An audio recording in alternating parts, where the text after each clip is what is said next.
پاکستان کا مطلب کیا؟ لا الہ الا اللہ. کیا مطلب ہے کہ اللہ تو ہمیں خطہ زمین دے، ہم اس میں تیری مرضی کے مطابق زندگی بسر کریں گے، تیرے دین کو غالب کریں گے.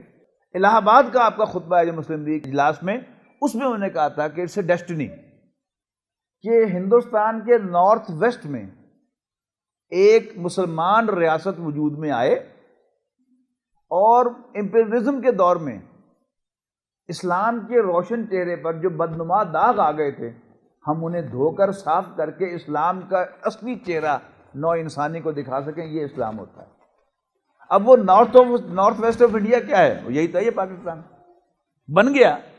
ایک فالتو حصہ بھی ہمیں مل گیا جو کٹ گیا، لیکن یہ پاکستان علامہ اقبال نے کیوں اس کا مشورہ دیا تھا، کیوں تجویز پیش کی تھی کہ یہاں پر اسلام قائم ہو اور وہی عدل اجتماعی جو ہے جو نبی اکرم صلی اللہ علیہ وسلم لے کر آئے تھے اس کا قیام یہاں پر ہو، جو ہم نے نہیں کیا. اللہ نے ہمیں یہ ملک دے دیا، ہم نے گھر بھی بنائے، کوٹھیاں بھی بنائیں، بنگلوز بھی بنائے، پلازاز بھی بنائے، ملیں بھی لگائیں، کاروبار بھی سجائے. ایک کام جو ہم نے نہیں کیا وہ کیا ہے کہ ہم نے اللہ کے دین کے قائم کرنے کے لیے یہاں کوئی جدوجہد نہیں کی. بلکہ آپ اگر جو ہماری پارلیمنٹری ہسٹری ہے اس کو دیکھیں تو ماں سوائے چند اٹیمپٹس کے جو انڈیویجولز کی طرف سے ہوئے ہیں، خاص طور پر یعنی قائد اعظم کے بعد پارلیمانی سطح پر، حکومتی سطح پر ہمیشہ ان اقدامات کو انڈو کرنے کی کوشش کی گئی ہے کہ جو اس راستے میں چند قدم اٹھائے گئے تھے، اور باقی اس کے لیے رکاوٹیں ڈالی گئی ہیں. یعنی غیروں نے، اغیار نے تو جو زور لگایا سو لگایا، ہمارے اپنے جو حکام ہیں وہ بھی اس پہ پیچھے نہیں رہے. ایک تو ہم اس میں سب مجرم ہیں. اب دوسرا مسئلہ جو ہے وہ کیا ہے؟ وہ کشمیر کا مسئلہ ہے. کشمیر پرابلم آپ کو معلوم ہے کہ یہ پاکستان جب بن رہا تھا تو اس میں کیا ہوا، میں اس میں نہیں جانا چاہتا، یہ سب آپ کو معلوم ہے. لیکن انڈیا نے کشمیری مسلمانوں پر ظلم ڈھا رہا ہے اور اس کا اپنا ہاتھ کھینچنے کا کوئی ارادہ نہیں. خالص دینی نقطہ نگاہ سے اگر ہم دیکھتے ہیں تو پہلے 3-4 باتوں کو اپنے ذہن میں رکھیں. ایک تو یہ کہ بندہ مومن کا ایمان تقاضا کرتا ہے کہ وہ جہاد کرے اپنے مال اور اپنی جان کے ساتھ، تبھی اس کا دعویٰ ایمان سچا ثابت ہوتا ہے، ورنہ وہ اس کا دعویٰ ایمان جھوٹا ثابت ہوتا ہے. اب جہاد کا اصل مقصد تو اللہ کے دین کا غلبہ ہے. یعنی نبی اکرم صلی اللہ علیہ وسلم نے دین کو غالب کیا، وہاں عدل قائم کیا، اور پھر خلافت راشدہ میں ایکسپینشن ہوئی. جہاں جہاں خلافت راشدہ کے دور میں ایکسپینشن ہوئی تو کیا ہوا؟ وہاں پر وہی نظام جو ہے وہ قائم ہوا، عدل اسلامی قائم ہوا، اور وہاں پر وہ ساری برکات جو ہیں وہ پبلک ہوئیں. ڈور سٹیپ پر ہر چیز جو ہے وہ دی گئی. دوسرا مسئلہ کیا ہے؟ یعنی ہم جس خطے میں بیٹھے ہیں ہندوستان، یہاں پر جو اسلام کا تعارف ہے وہ محمد بن قاسم کے ذریعے سے ہوا. اور آپ کو معلوم ہے کیسے ہوا کہ ایک عورت کی فریاد جس نے خلیفہ کو ایڈریس کیا کہ خلیفہ کیا کر رہا ہے، ہمارے ساتھ یہ ہو رہا ہے، تو حجاج بن یوسف نے جو ویسے بڑا ظالم حکمران شمار ہوتا تھا، اس نے کیا کیا؟ اپنے بھتیجے کو بھیجا فوج دے کر، اور اس نے راجہ داہر کو شکست دے کر یہاں پر سندھ میں حکومت قائم کی اور ان میچڈ نقوش چھوڑے. جزیہ آپ کو معلوم ہوگا کہ اسلامی ریاست جو ہے اس کا اثر شہری مسلمان ہے، اور جو بھی غیر مسلم ہے وہ اس کا اثر شہری شمار نہیں ہوتا، پروٹیکٹڈ شہری شمار ہوتا ہے، اور وہ اپنی پروٹیکشن کی فیس ادا کرتا ہے جس کو جزیہ کہا جاتا ہے، جزا دیتا ہے، اس کا پیمنٹ کرتا ہے، اس کو جزیہ کہتے ہیں. تو محمد بن قاسم نے یہاں حکومت قائم کی اور یہاں ہندو آبادی جو تھی ان سے جزیہ وصول کیا. لیکن جب محمد بن قاسم کو واپس بلا لیا گیا تو اپنا سب کچھ وائنڈ اپ کر کے جا رہے تھے تو انہوں نے لوگوں کو جزیہ واپس کیا. یعنی 1 سال کا سے جزیہ ہم نے لیا ہوا تھا، وہ پورا سال ہم آپ کو پروٹیکشن پرووائڈ نہیں کر سکے، لہذا یہ اپنا جزیہ واپس لو، ہم جا رہے ہیں. یہ بھی شاید تاریخ میں ان میچڈ ہے، اس کی کوئی نظیر آپ کو نہیں ملے گی کہ کسی اور نے بھی ایسا کیا ہو. یہ کیا ہے؟ یہ نقوش ہے. لیکن اصل میں جو اسلام پھیلا ہے ہندوستان میں وہ صوفیاء کرام کے ذریعے سے پھیلا ہے. یعنی کسی صوفی کو اس کے مرشد نے حکم دیا بخارا سے کہ تو یہاں جا کے بیٹھ جا، تو پاک پٹن میں آ کے بیٹھ گیا، کوئی لاہور میں آ کے بیٹھ گیا، کوئی ملتان میں آ کے بیٹھ گیا، کوئی جو ہے وہ دہلی میں جا کے بیٹھ گیا، اور ایک ایک صوفی بزرگ کے ہاتھ پر پھر لاکھوں افراد اسلام لائے، دائرہ اسلام میں شامل ہوئے۔ تو ہماری اکثریت کون ہے؟ یعنی سوائے ہم میں سے جو کرشین نسل ہے عرب سے آئے ہیں، باقی سب ہم کون ہیں؟ راجپوت ہوں، رائی ہوں، جاٹ ہوں، ڈوگر ہوں، گجر ہوں، شیخ ہوں، یہ سب کون ہیں؟ ہم ہندوؤں کی اولاد ہیں۔ تو قول علامہ اقبال کے کافر ہندی ہوں میں، ایک میرا ذوق و شوق، لب پر سلامت درود، دل میں سلامت درود۔ ہم یہاں پر آ گئے اور اللہ کے فضل و کرم سے لاکھوں میں ہماری تعداد ہو، اور پھر جب انگریز جانے لگا تو پاکستان وجود میں آ گیا۔ لیکن ایک کشمیر جو ہے وہ ایک ڈسپیوٹڈ ایریا بن گیا، وہاں کے لوگ پاکستان کے ساتھ ان کی اکثریت آبادی کی بہت واضح اکثریت جو تھی مسلمان آبادی تھی، لیکن وہاں پر ہندو راجا تھا، تو ایسا کوئی وہاں پر جو فارمولا طے ہوا تھا کہ جو راجے ہیں یا جو نواب ہیں وہ طے کریں گے کہ انہوں نے پاکستان کے ساتھ الحاق کرنا ہے کہ انڈیا کے ساتھ۔ اس وجہ سے کشمیر کا جو کہ راجا تھا اس نے آپٹ کر دیا ہندوستان، لیکن وہاں کی اکثریت جو تھی مسلمان تھی، وہ پاکستان کے ساتھ چاہتی تھی۔ کیس جو ہے وہ گیا یو این او میں، قرارداد منظور ہو گئی کہ وہاں پر جو ہے وہ وہاں پر پلیبیسائڈ کرایا جائے، جس کو جو آج تک انہوں نے نہیں کروایا۔ ریسنٹلی کیا ہوا؟ یعنی فیبرری کے اندر جو ایئر فورس کو ایک کامیابی اللہ تعالیٰ نے دی تھی، اس کے نتیجے میں ایسا معلوم ہوتا ہے کہ ہندوستان میں نے بہت بڑی شکست محسوس کی، اور اس نے اس شکست کا بدلہ لیا کشمیریوں سے، اور وہ اقدام اٹھایا کہ وہ 370 جو ہے انہوں نے ختم کر کے وہ واپس لے لی، اور اب پکا قبضہ کرنے کا پروگرام بنا دیا کہ کشمیر جو ہے پورا ہندوستان کا حصہ بنے، اور وہاں کے رہنے والوں پر ظلم پہلے بھی ہو رہا تھا، اور اب جو ہے وہ کھل کر، یعنی اتنے روز کا کرفیو تو شاید دنیا میں کہیں بھی لگا ہوگا، اتنی بڑی آبادی لاکھوں کی، اس پر جو اتنا لمبا چوڑا کرفیو لگا ہوا ہے۔ دینی نقطۂ نگاہ سے اگر آپ دیکھیں تو ایک تو ہمارے پاس محمد بن قاسم کی مثال ہے کہ ہمارے دین کا دستور جو ہے وہ یہ قرآن مجید میں سورہ نساء کے اندر ایک آیت آئی ہے کہ جس میں کہا گیا کہ مسلمانوں تمہیں کیا ہو گیا ہے کہ تم اللہ کے راستے میں جنگ نہیں کرتے۔ نہیں، جہاد کی بھی آخری منزل جو ہے وہ جنگ ہے۔ نبی اکرم صلی اللہ علیہ وسلم نے بھی بالآخر صرف دعوت و تبلیغ تو نہیں کی، غزوہ بدر ہوا ہے، غزوہ احد ہوا ہے، غزوہ خندق ہوا ہے، اور پھر فتح مکہ ہوئی ہے۔ اور اس کے علاوہ آپ سیرت کی کوئی کتاب پڑھ کے دیکھیں، آن ایوریج ہر 10-15 دن کے بعد کوئی نہ کوئی فوجی مہم ہے جو آپ نے کی ہے۔ ایسا نہیں ہے کہ صرف یہ 4 جنگیں ہوئی ہیں، ایسے ہی اسلام غالب نہیں ہوا۔ تو وہاں کہا گیا کہ تمہیں کیا ہو گیا مسلمانوں، تم اللہ کے راستے میں جنگ نہیں کرتے، جبکہ اوپریسڈ مسلمان مرد، عورتیں اور بچے دہائیاں دے رہے ہیں کہ یا اللہ ہماری مدد فرما، ہمارے لیے کوئی مددگار بھیج، ہمارے لیے کوئی سرپرست بھیج کہ جو ہمیں اس مصیبت سے نجات دلائے۔ یہ تو ہے ایک طرف کا حکم۔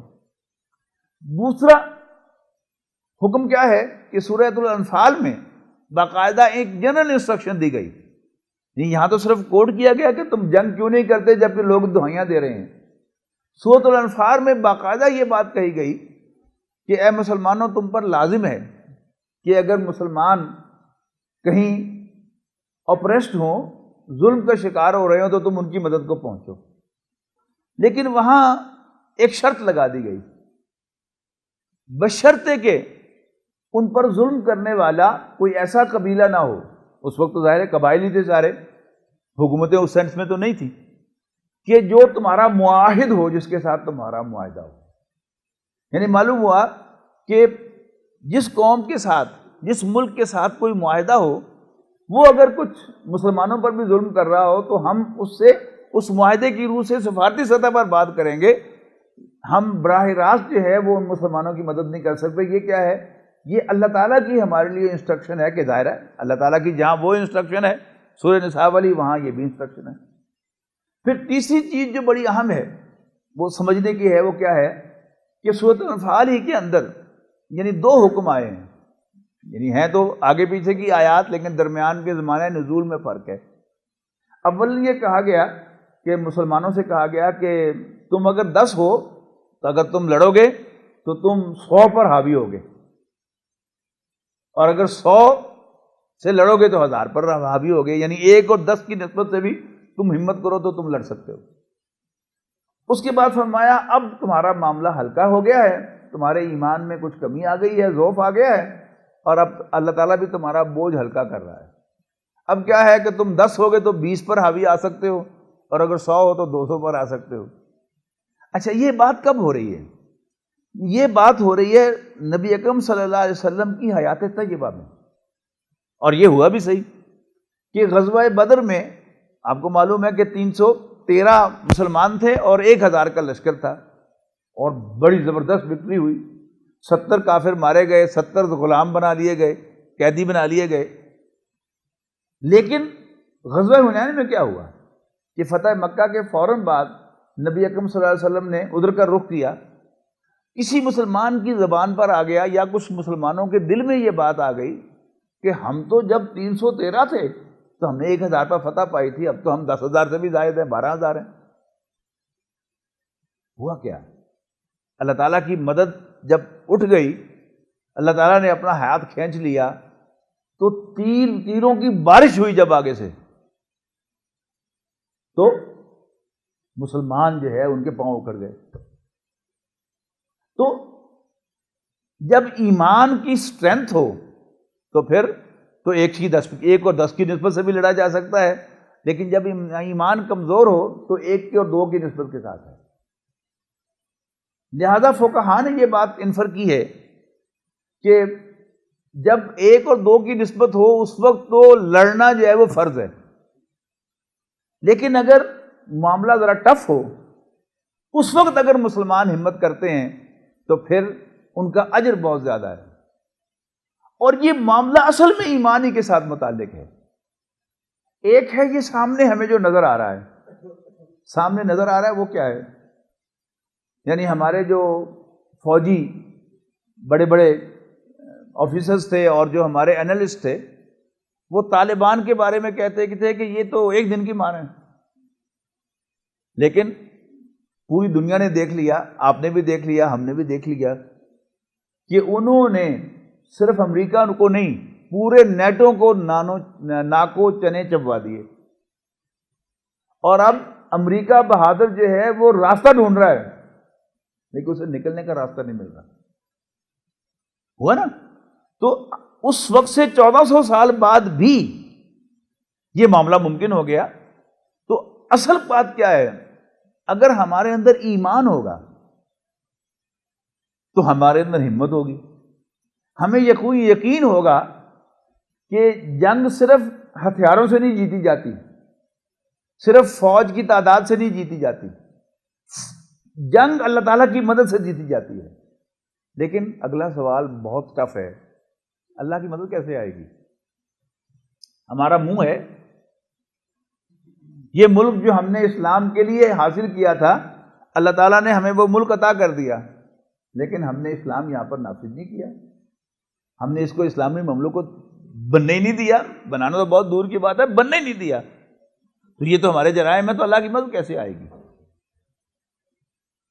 پھر یہ کہ یہ تو اس صدی کی بات ہے، آپ یعنی صحابہ کے دور میں بھی آپ دیکھ لیں کہ غزوہ حنین کے بعد بھی، یعنی نبی اکرم صلی اللہ علیہ وسلم کے دور میں بھی اور اس کے بعد بھی، یعنی جنگ یرموک کو اگر آپ دیکھیں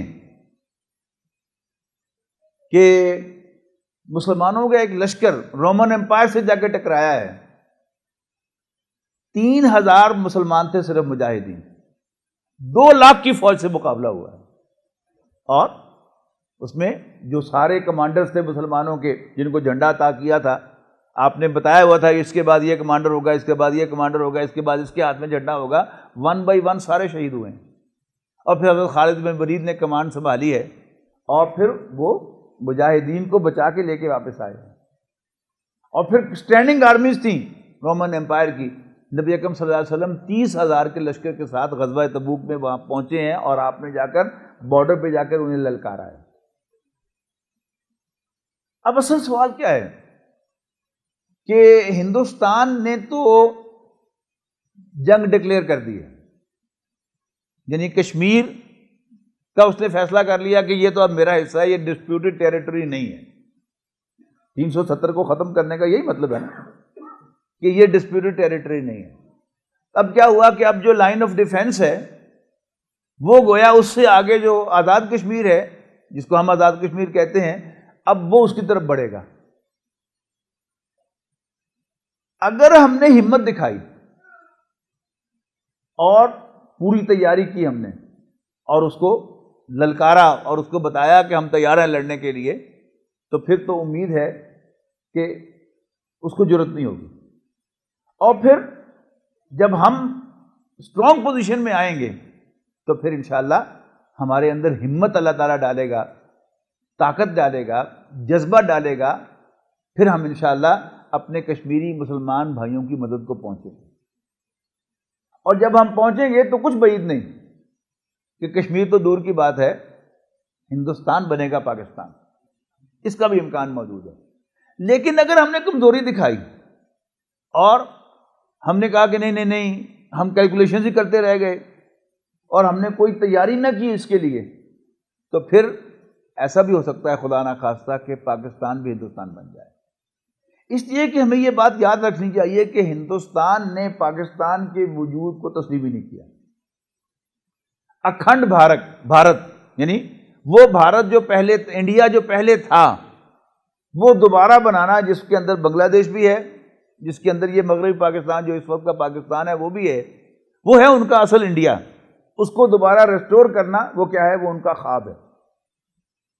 تو اس کے لیے جو فوراً، یعنی ہندوستان نے تو اپنی جنگ کا اعلان کر دیا ہے، اب ہمیں بھی اس کا جواب دینا چاہیے۔ کیسے؟ یعنی عام جو بات آ رہی ہے کہ فضائی راستے بند کیے جائیں، یس بند ہونے چاہیے۔ اسی طرح سفارتی تعلقات سب سے پہلے توڑنے چاہیے ہمیں، اور شملہ معاہدہ بھی ان پہ منہ پہ مارنا چاہیے۔ اس لیے کہ اب جو ہمارے اوپر ایک پابندی قرآن مجید میں لگائی گئی ہے کہ کسی معاہد قوم کے خلاف آپ اقدام نہیں کر سکتے مسلمانوں کی مدد کرنے کے لیے، تو ہم شملہ معاہدے میں بھی بندھے ہوئے ہیں اور ہم سفارتی تعلقات میں بھی بندھے ہوئے ہیں۔ تو سب سے پہلے تو یعنی پورے سفارتی تعلقات ہمیں منقطع کرنے چاہیے، اور شملہ معاہدہ جو ہے وہ ان پہ منہ مارنا چاہیے، اور پھر ہمیں یعنی ایک انڈیکیشن ہوگی کہ ہم جو ہیں وہ تیار ہیں لڑنے کے لیے۔ دوسرا، سفارتی سطح پر ہمیں ہر کوشش کرنی چاہیے، یعنی ہندوستان پاکستان کو دہشت گرد ملک ڈکلیئر کرانے کے لیے اپنا ایڑی چوٹی کا زور لگا چکا ہے، نہیں کر سکا لیکن اس نے زور لگایا ہے نا۔ تو آج ہمارے لیے یہ موقع ہے کہ ہم الحمدللہ یعنی سفارتی سطح پر حکومت کوشش کر رہی ہے، لیکن ان کوششوں کو بہت زیادہ تیز کرنے کی ضرورت ہے، اور یہ ایک گولڈن اپورچونٹی ہے کہ ہم ہندوستان کو ایک دہشت گرد ملک ڈکلیئر کرا کے اس کی اکانومی سیز کرا سکیں۔ اگرچہ ہمیں بہت زیادہ امید جو ہے ویسٹ سے اور ان ساری جو بھی ادارے ہیں ان سے نہیں رکھنی چاہیے، یعنی وہ ایسٹ تیمور کو تو ہفتے کے اندر بنا دیتے ہیں، لیکن یہاں 1.5 ماہ سے زیادہ جو ہے وہ کرفیو ہو گیا، 2 ماہ ہونے کو آئے ہیں، لیکن ابھی تک کچھ نہیں ہوا، ارادہ بھی نہیں ہے ان کا۔ لیکن بہرحال آج ہم جس دور میں رہ رہے ہیں اس میں بہرحال اس حد تک تو ہم کامیاب ہو گئے ہیں کہ کچھ بیان کچھ ادھر سے کچھ ادھر سے کچھ ادھر سے آنا شروع ہو گئے ہیں، لیکن زیادہ اس میں ہمت کی جائے تو ہم اس موقع پر فائدہ اٹھاتے ہوئے ہندوستان کو دہشت گرد ملک ڈکلیئر کر سکتے ہیں۔ تیسری بات جس کی طرف میں توجہ دلانا چاہتا ہوں کہ اگر ہماری اور انڈیا کے درمیان جنگ ہے تو ہر قسم کی تجارت بند ہونی چاہیے اس کے ساتھ۔ یعنی ابھی پچھلے دنوں ہمارے ایک دوست ڈاکٹر ہیں، وہ حج سے آئے تو ان سے ملاقات ہوئی تو ان کا بھانجا بھی پاس تھا، اس نے کہا جی میں نے خاص طور پر، اس کی والدہ بھی ساتھ تھی، تو انہوں نے کہا جی میں نے سب چیزیں خاص طور پر کھول کے دیکھی ہیں، 90% چیزیں جو تھیں وہ میڈ ان انڈیا تھیں۔ سعودی عرب سے حج کے موقع پر جو وہ خریداری کر کے لائے ہیں ان میں سے 90% چیزیں جو تھیں وہ میڈ ان انڈیا تھیں، اور آپ اپنی مارکیٹ میں بھی جا کر دیکھ لیں کیا کچھ انڈیا کا بنا ہوا ہے۔ تو اس میں تو ہمارا کوئی زور نہیں لگتا، وہ تو بند کریں ہم، یعنی انڈین چیزوں کی خریداری بند کر دیں. بہت سی سبزیاں انڈیا سے آتی ہیں، بہت سے پھل انڈیا سے آتے ہیں، پان انڈیا سے آتا ہے، ساڑیاں انڈیا سے آتی ہیں. تو اگر ہم بائیکاٹ کریں انڈین پروڈکٹس کا، یعنی سال میں ہر دفعہ ایسا ہوتا ہے کہ ایک وقت آتا ہے کہ پیاز کی کچھ قلت ہو جاتی ہے تو انڈیا سے پیاز امپورٹ کیا جاتا ہے، تو ہم ایک ماہ پیاز نہ کھائیں تو کیا مر جائیں گے؟ تو ہم پیاز بھی نہیں چھوڑ سکتے. یعنی انڈیا سے آئی ہوئی کوئی سبزی ہو، کوئی پھل ہو، کوئی پروڈکٹ ہو، ہم اس سب کا بائیکاٹ کریں. اور ہندو بنیے کو اگر ہم اس کی جیب کاٹیں گے نا تو اس کو دن میں تارے نظر آ جائیں. تو یہ سب کام، فضائی راستے بند کریں مکمل طور پر. ابھی تو صرف صدر اور وزیر اعظم کے لیے بند کیا ہے، پورے فضائی راستے بند کریں. جب انڈین ایئر لائن کو لاس ہوگا تو پھر بھی ہوگا. اور بڑی خوبصورت ایک بات جو ہے وہ آئی تھی سوشل میڈیا پر کہ گلف جو ہے وہ مودی کو، یہ عرب ریاستیں جو ہیں یہ مودی کو بڑے پروٹوکال دے رہی ہیں، اور وہاں پر جو ہیں وہ مندر جو ہیں ان کے افتتاح ہو رہے ہیں اور ان کو ہائیسٹ ایوارڈ جو ہیں وہ دیے جا رہے ہیں. تو گلف کی جتنی بھی ایئر لائنز ہیں، اتحاد کا بائیکاٹ کریں، ایمریٹس کا بائیکاٹ کریں، تو انشاءاللہ ان کو بھی دن میں تارے نظر آ جائیں گے. اور یہ سب آج دنیا میں کھیل جو ہے وہ پیسے کی ہے. آپ کو یاد ہوگا کہ ہالینڈ میں وہ خاکوں کے مقابلے کرانے کے لیے وہ شخص کتنا تلا ہوا تھا کہ ہونے ہیں، اور بائیکاٹ کیا مسلمانوں نے جو ہالینڈ کی پروڈکٹس کا، جس کا واضح ثبوت نظر آیا تھا کہ 3-4 پیٹرول پمپ نزدیک ہیں. شیل کا پیٹرول پمپ جو تھا اس پر کوئی کسٹمر نہیں تھا، اور ارد کے جو دوسرے پیٹرول پمپ تھے ان پر لائنیں لگی ہوئی تھیں. تو ہو گیا کہ نہیں مقابلہ بند؟ ختم ہوا کہ نہیں ہوا؟ تو کم سے کم کچھ کام حکومت کے کرنے کے ہیں. ہم حکومت پر یعنی پریس کریں، فوج کو انکریج کریں کہ ہم آپ کے ساتھ ہیں. اور جو تیاری ہے فوج کی اس کے اعتبار سے ہر پاکستانی کو ملٹری ٹریننگ دی جائے. یہ بڑا زبردست میسج ہوگا، کیوں یہ تو لڑنے کے لیے تیار ہو گئے ہیں. اور ہم کتنے بھی گئے گزرے ہیں، لیکن بہرحال وہ ایمان کی اگر ایک رمق بھی ہمارے دل میں ہے تو ہمارے اندر بہرحال جذبہ جہاد ہے. مسلمان عام طور پر ہمارا طرز عمل یہ ہے کہ ہم کوئی سسٹینڈ ایفرٹ جو ہے وہ کرنے کو اوائڈ کرتے ہیں، لیکن وہاں کہیں مرنے مارنے کا مقام آ جائے تو الحمدللہ ہم مرنے مارنے کے لیے تیار ہوتے ہیں. تو اب موقع آ گیا ہے کہ ہم جو ہیں وہ فوجی تربیت حاصل کریں، اور پھر شوق شہادت جو ہے وہ اتنا زیادہ فور فرنٹ پہ آ جائے کہ ہمارا دشمن جو ہے وہ ہمارے شوق شہادت سے ڈر جائے. اور یہ بہت بڑا روب ہے. پوری دنیا طالبان کو پہچان چکی ہے، ان کی طاقت کو پہچان چکی ہے، ان کے جذبے کو پہچان چکی. طاقت کیا بیچاروں کے پاس؟ کوئی وسائل تھے؟ ہرگز نہیں تھے. لیکن بہرحال انہوں نے پوری دنیا کو شکست دی ہے. تو خواہ جھوٹ موٹ کا ہی صحیح، لیکن یہ شک ہونا کہ مسلمان جاگ گیا ہے، اور ایسے ہی جاگتا ہے مسلمان. عام طور پر مسلمان ریلیکسڈ ہوتا ہے، لیکن کوئی موقع آتا ہے تو مسلمان جانتا ہے، جاگ جاتا ہے. جیسے ناموس رسالت پر اللہ کے فضل و کرم سے وہ اندر ایمان کی کوئی چنگاری ہے تو مسلمان جو ہے وہ حضور صلی اللہ علیہ وسلم کے نام پر مر مٹنے کے لیے تیار ہو جاتا ہے. تو میں سمجھتا ہوں کہ اب وقت ہے کہ ہمارا وہ اندر جو چنگاری ہے وہ بھڑک اٹھے، اور ہمارا جذبہ جہاد اور شوق شہادت جو ہے وہ فور فرنٹ پر آ جائے. فوج کے اندر بھی اب اس جذبے کو ابھارنے کی ضرورت ہے. معلوم ہوتا ہے کہ وہاں بھی وہ جذبہ جو ہے وہ کچھ سرد پڑ چکا ہے. حالانکہ وہ تو بنے اسی کام کے لیے ہیں، ان کی جاب ہی یہی ہے، they are paid for it. لیکن معلوم ہوتا ہے کہ وہ بھی کچھ کیلکولیشن زیادہ کر رہے ہیں. کیلکولیشن کرنا کوئی غلط بات نہیں ہے، اندازہ لگانا کوئی غلط بات نہیں ہے، اسٹریٹجی تیار کرنا کوئی غلط بات نہیں ہے، لیکن اسٹریٹجی بناتے رہ جانا یہ غلط بات ہے. تو اس میں تو کوئی دیر نہیں لگتی کہ ہماری حکومت جو ہے وہ ملٹری ٹریننگ جو ہے کم سے کم نوجوانوں کے لیے شروع کرے، پھر اس کو بڑھاتے بڑھاتے جو ہے وہ عورتوں تک جائے، بوڑھوں تک جائے، بچوں تک جائے. اس سے پہلے سول ڈیفنس کی ٹریننگ اس کا اہتمام جو ہے وہ تو اور بھی زیادہ ضروری ہے، وہ تو نارمل حالات میں بھی ضروری ہے۔ اسی طرح فرسٹ ایڈ کی ٹریننگ، یعنی باقاعدہ جو بھی سرکاری ہسپتال ہیں ان کے اندر شارٹ کورسز فرسٹ ایڈ کے وہ کرائے جائیں کہ کوئی شخص جو ہے بے ہوش ہو جائے تو کیا کرنا ہے، کوئی ایسی چوٹ لگ جائے تو کیا کرنا ہے، کوئی ہڈی ٹوٹ جائے تو کیسے اس کو عارضی طور پر بازو کو باندھنا کیسے ہے، بے ہوش کو دوبارہ ہوش میں کیسے لانا ہے، یعنی جس کو عام فرسٹ ایڈ ٹریننگ کہتے ہیں۔ اس کو زیادہ کوئی ہفتوں کی ٹریننگ نہیں چاہیے، 1-2 دن جو ہے وہ اگر انسان لگائے، اچھے ٹرین کرنے والے ہوں تو وہ ٹریننگ جو ہے وہ ہو سکتی ہے۔ تو یہ انشاءاللہ یہ بھی ایک میسج ہوگا کہ پاکستانی مسلمان لڑنے کے لیے تیار ہو گئے، اور جب یہ پتہ چل جاتا ہے کسی کو کہ مسلمان اب لڑنے کے لیے تیار ہو گیا ہے تو پھر بہرحال وہ ڈرتا ہے مسلمان سے۔ تو اللہ تعالیٰ سے دعا ہے کہ ہمارا یہ جذبہ جو ہے وہ جاگ اٹھے اور ہم ہندوستان کو یہ پیغام دینے میں کامیاب ہو جائیں۔ اور وہ احادیث جو گردش کرتی رہتی ہیں، یہ غزوہ ہند والی احادیث، یہ سب اصل میں نوٹ کیجیے گا کہ پاکستان جو ہے یہ اللہ تعالیٰ کا دیا ہوا ایک خاص ملک ہے۔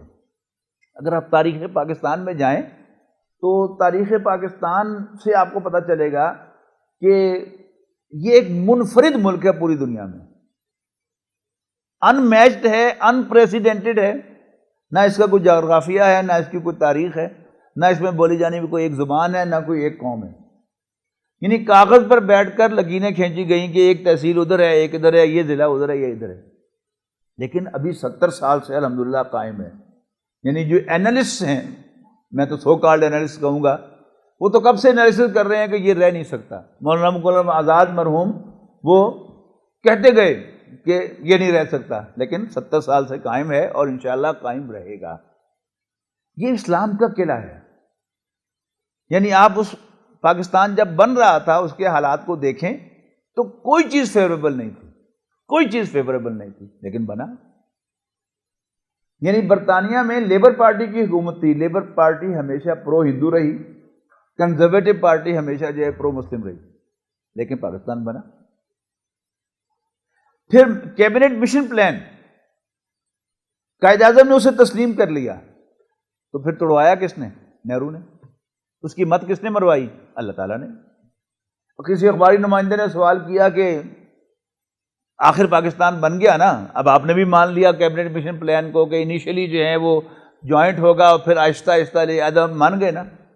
تو نہرو نے کہا کہ ایک دفعہ بند تو جانے دو، پھر علیحدہ کس نے ہونے دینا ہے۔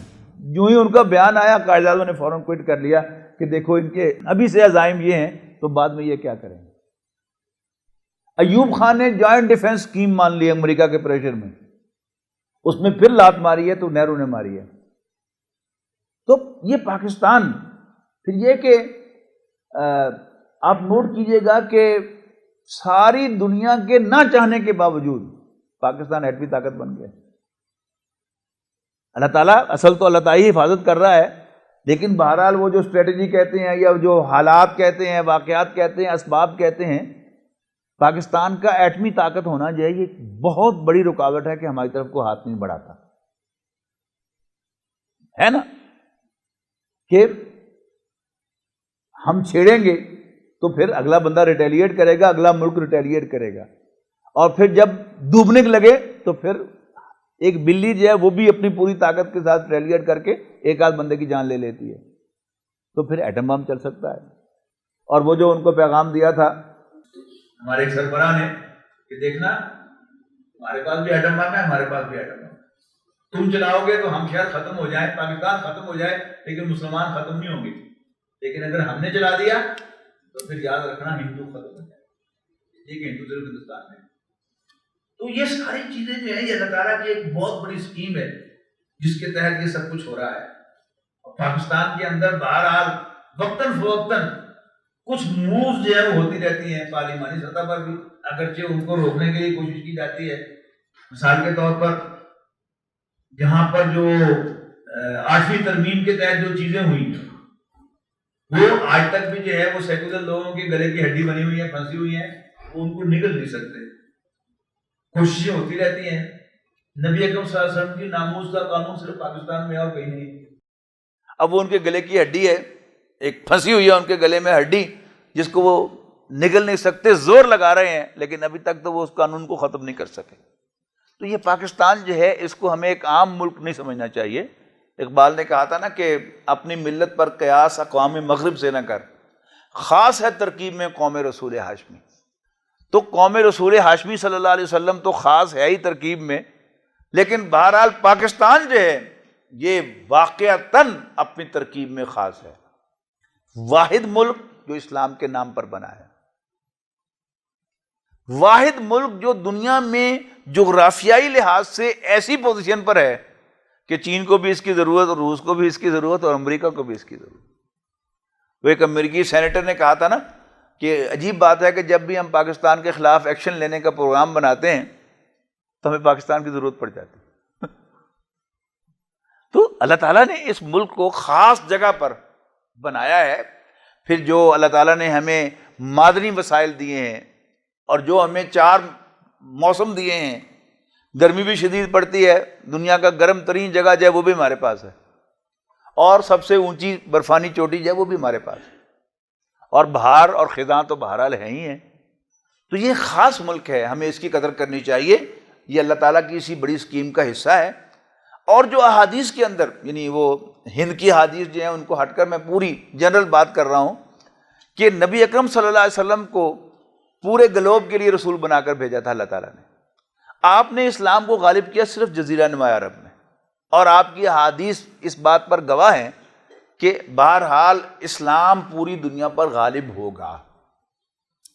اب اس میں آپ نے حضرت مہدی کا نام سنا ہوا ہے، تو وہ کیا ہے؟ وہ ایک لیڈر ہیں جو عرب میں پیدا ہوں گے، اور وہ مسلم امہ کی قیادت کریں گے۔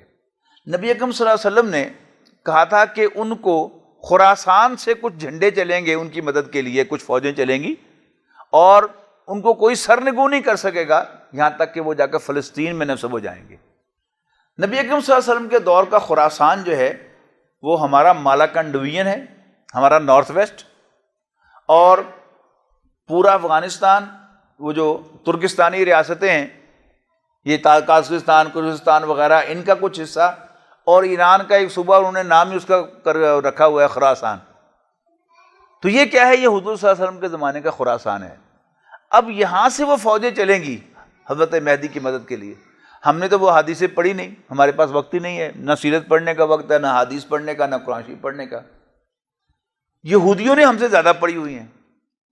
آپ ان حدیث کو سامنے رکھیں گے تب آپ کو افغان وار سمجھ میں آئے گی کہ کیوں امریکہ یہودیوں کی شہ پر پورے نیٹو کے ساتھ آیا افغان کی اس اسلامی حکومت کو ختم کرنے کے لیے۔ کوئی یہ تو جو مسلمانوں حضور صلی اللہ علیہ وسلم کی حدیث میں اور خود ان کی اپنی کتابوں میں لکھا ہوا تھا، اس کی سٹیج تیار ہو گئی، اس کو تو ختم کرو۔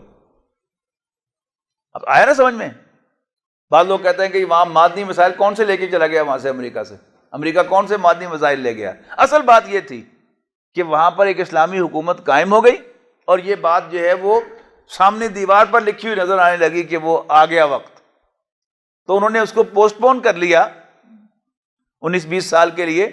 لیکن بہرحال آج نہیں تو کل دوبارہ وہ حکومت انشاءاللہ قائم ہونے والی ہے، اور اگر ہم نہیں کریں گے ہندوستان کو فتح تو انشاءاللہ وہ حکومت، جو اسلامی حکومت وہاں بنے گی، وہ ہمیں بھی فتح کرے گی اور پھر ہندوستان کو بھی فتح کرے گی، اور اللہ کے دین کا غلبہ جو بہرحال ہو کے رہنا ہے۔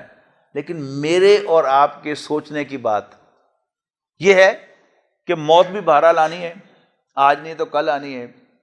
کیا ہم اس قابل ہیں کہ اللہ تعالیٰ کو منہ دکھا سکیں؟ کیا ہم اس قابل ہیں کہ قیامت کے دن نبی اکرم صلی اللہ علیہ وسلم کو فیس کر سکیں؟ ہم نے کیا کیا ان کے لیے، ان کے دین کے لیے؟ تو فکر اپنی کہ میں کل کو کیا منہ دکھاؤں گا، اللہ تعالیٰ کو کیا جواب دوں گا؟ موت تو آنی ہے۔ میرا شمار نبی اکرم صلی اللہ علیہ وسلم کے ماننے والے مجاہدین میں ہوگا یا نبی اکرم صلی اللہ علیہ وسلم کو پیٹھ دکھانے والوں میں شامل ہوگا؟ یہ فیصلہ ہمیں کرنا ہے۔ اللہ کا دین ہے، دین غالب ہونا ہے، اور پورے گلوب پر اسلام کی حکمرانی قائم ہونی ہے۔ میرے ہاتھوں ہونی ہے یا کسی اور کے ہاتھوں؟ علامہ اقبال کا شعر سنا کر اپنی گفتگو ختم کرتا ہوں کہ ایسا نہ ہو کہ وہی کام ہو جائے۔ حضرت مجدد رحمۃ اللہ علیہ، مجدد الفسانی اور شاہ ولی اللہ رحمۃ اللہ علیہ کی یہ پیشین گوئیاں ہیں کہ ایک وقت آئے گا کہ اونچی ذات کا ہندو کثیر تعداد میں مسلمان ہوگا۔ وہ کام ڈاکٹر ذاکر نائک کے ذریعے سے شروع ہوا، وہ بھی پورا زور لگا لیا انڈیا نے کہ وہ کام بند ہو جائے، عارضی طور پر وہ بھی بند ہو گیا ہے، لیکن ٹی وی پر ابھی تک وہ بات جو ہے وہ انڈائریکٹلی پہنچ رہی ہے۔ اس کو کہاں کہاں سے وہ بند کریں گے، اللہ تعالیٰ اور کون آدمی پیدا کرے گا، وہ سب کام بھی ہونے ہیں۔ لیکن میں کس حال میں مروں گا؟ نبی اکرم صلی اللہ علیہ وسلم کا جانثار یا رسول اللہ صلی اللہ علیہ وسلم کو پیٹھ دکھانے والا ہے عیاں یورش تاتار کے افسانے سے، پاس بام مل گئے کعبے کو صنم خانے سے۔ اقول قولی ھذا واستغفر اللہ لی ولکم ولسائر المسلمین والمسلمات۔ بہت شکریہ۔ سبحي نفسي وصلي عند سطر العاديات